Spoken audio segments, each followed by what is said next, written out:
Yeah, I was gonna tell you guys real quick. I just told Rebecca about this about 3 days ago, and I never talked about it, but I feel like it's important for me to say the story or share it, I should say. Um, but when I really tested my skills was when I was in 11th grade in high school. I used to be in the Army ROTC unit, and well, during the summers, they would open up. You guys know George Air Force Base, right, in California? Yeah. Yeah.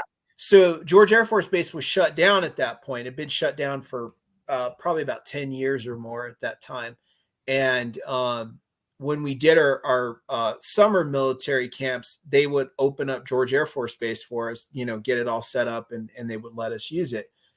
And what happened was the shower area, I had uh tried to get a shower, and there were two guys that I knew that were in there, and they were real trippy dudes, but I didn't really hang out with them, personally a lot of the time. I just knew them in passing. But these guys, one dude came across in front of me with wearing a towel, and the other dude worked his way behind me. And I didn't know what was going on because, we're in military boot camp, right? Like, nobody's trying to, do anything funny. Well, what happened was, and this is the first time I've talked about this outside of telling Rebecca about this, and the one guy came up from behind me and grabbed me, and the other guy tried to grab my legs, and they were literally trying to, how, I don't know how else to put it, guys, but they were trying to rape me, something like that, right?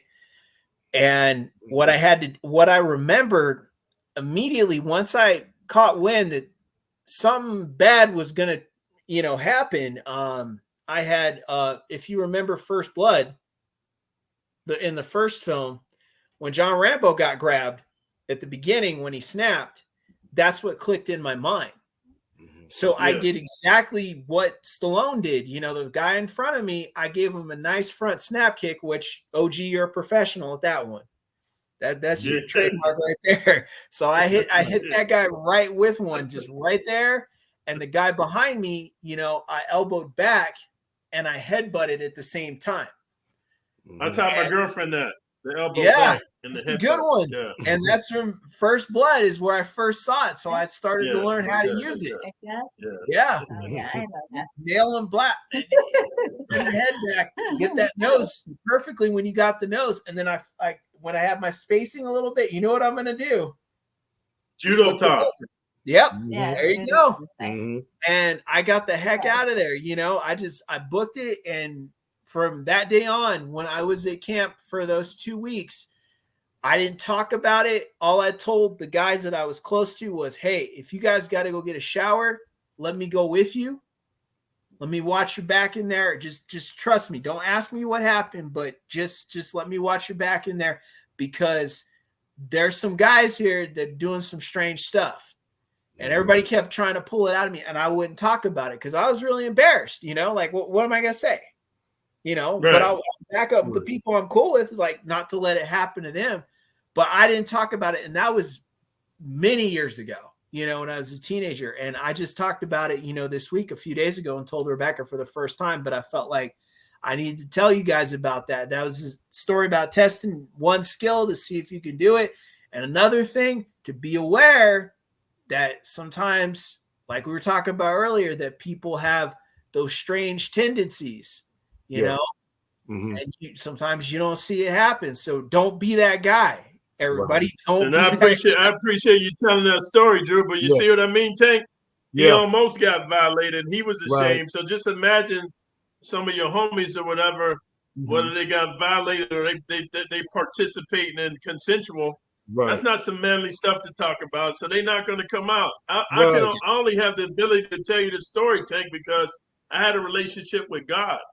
Yes. And everybody that knows me, my family, guys that's been in prison with me, like me and Drew had a conversation the other day, and I just want to share this with you, Tank. I was trying to help young guys in the gangs to get out, so I made up this superhero that I was this special forces commando dude, and I made up all these stories. Why? so I can convince young guys in the hood that don't respect the military, don't respect our country. Like, hey, you can be somebody. So I got exposed. There were some couple civilians reported me to the Green Beret or whatever, and they was going to incarcerate me. But when they pulled up my DD 214, they said, hey, my man, you're a military veteran. You done your service. We don't understand why you did that, but we're not going to prosecute you. Just make a disclaimer video. So I did. But the reason I'm bringing that up is a lot of these guys, man, they're lost. And I'm trying to reach them as far as so they understand when you go in prison, it's no joke, man. Right. It's no joke. And a lot of your homeboys or whatever, they participate in this gay for the stay and they ashamed of it. And I don't judge people. What I'm saying, Tank, I had the relationship with God, man. And that's the only thing. I'm not perfect. That's the only thing that's kept me from doing that. Because in my mind, I was Samson in the Bible. It's like, hey, give me the strength, God, and I won't defy myself. But if a person didn't have the same moral turpitude or the religious conviction, come on, man, they're only human, is what I'm saying. But just like Drew was ashamed, he just now telling us years later. Right now, these guys don't want to talk about it. Right. Because the atmosphere, you opened the atmosphere for it. You opened the atmosphere for it by being transparent, and that's why I say I'm a realist. You know, I tell the truth about my failures, just as before I tell you about my accomplishments. You know what I'm saying? And so that's what helped people the most, and that's why I wanted it. When you were being transparent about this may help a lot of people who are still struggling with their manhood. They may be thinking about what they did when they were in prison. They may not be doing it any longer. Right. But that has to be in your mind. It just has to be because we're so taught, you know, socially about it being a wrong thing, you know, and even in the sight of God, it's a wrong thing. Yeah. But we all fall short. None of us, you know, of the glory of God, but it's his mercy and grace that picks us up and keeps us, right? So a lot of people, when you can come out with these things, this happened to me. You know, Drew shared some things with me. This thing's happened to me. And that while people listening to it, I don't care if it's 2 or 3 people that experience the same thing and hear someone being transparent about it, they break those chains. Right. They break. But let me share this with you. Let me share this with you before I go, guys, because I got to go. Yeah. But this is very important. I want to share this with both you and Drew. I don't have nothing against gay people. I got gay people in my family, dude. I love them. I got gay homeboys that I train with in California because I mean it's so prolific. Yeah. But I'm not gay, and this is what I told my girlfriend Yoni. I don't have nothing against gay people, transsexual, and I don't want to get religious thing because I'm with you. I studied theology. I got a degree in theology from prison, so I understand what God says. But I'm not God. I've made mistakes. I've killed people. I've done bad things.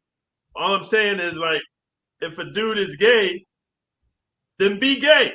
This is me. Take no offense, man. If you're gay, be gay, but don't go into prison. You're gay and you're coming out, you're talking about you're not gay. Just tell your girlfriend, hey, I'm bisexual and I'm gay. This is what I don't like. Just be a man about it. If you're going to be gay, then be gay. But don't, because this is what I was telling Drew. And I'm going to tell you this, Tank. This is a disservice.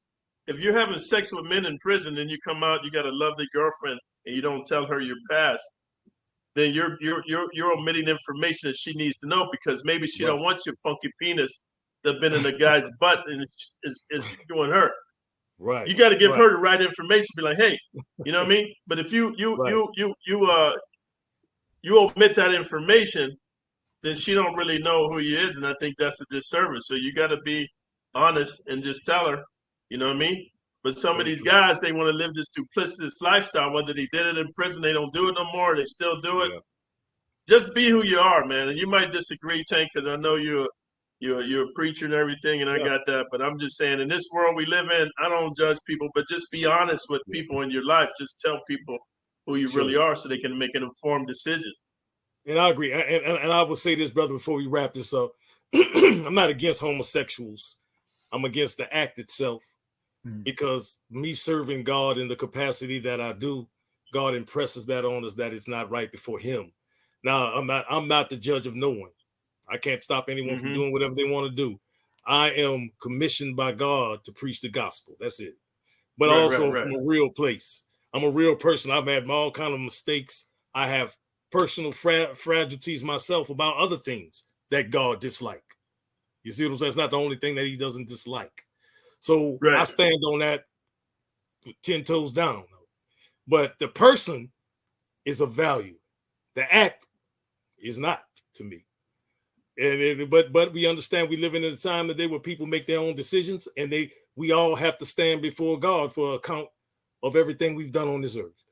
So with someone like yourself, everything that you've been through, the mercy and grace of God is all on you, brother, because you admitting it. You know, I know I couldn't do it. I can't keep myself right. No man can. No woman can. Right. You need God for that. God, the intervention of God himself has to be a part of that reconstruction of your life. Yeah. And you know, and that's what I stand on. But I love everyone. That's why I say I don't care. I wouldn't know somebody gay unless they tell me. You know, I don't care what they dressing like. I don't care about that. Right. It's the act that concerns me. The person I love. So I know you got to go, OG. You want to add something to it? Let OG get to his beautiful woman, man. Got OG over there looking. No, we gotta go to the bank. It's not just her beauty. It's we got business. But look, OG, we got to do it again, brother. We got to do it again, man. Yeah. OG, you got to do your Fleece Johnson impersonation because it is good. That guy. Okay. You're not gay? No, I'm not gay. Okay. So look here. I like you and I want you. So we can do it the easy way or we can do it the hard way. It's all up to you. That's the Fleece Johnson right there. Okay, so we're back. Look, next time we talk, hey, OG, next time we talk, I'm gonna have to ask you, what would you have done if he told you that? Oh, come on. You already know, big boy. You already know. But I'll get with you guys later, man. You guys take care of yourself. Brother. Hey, thank you for coming on. OG, thank you so much for coming on. Okay. All right. Until next time. Until next time, man.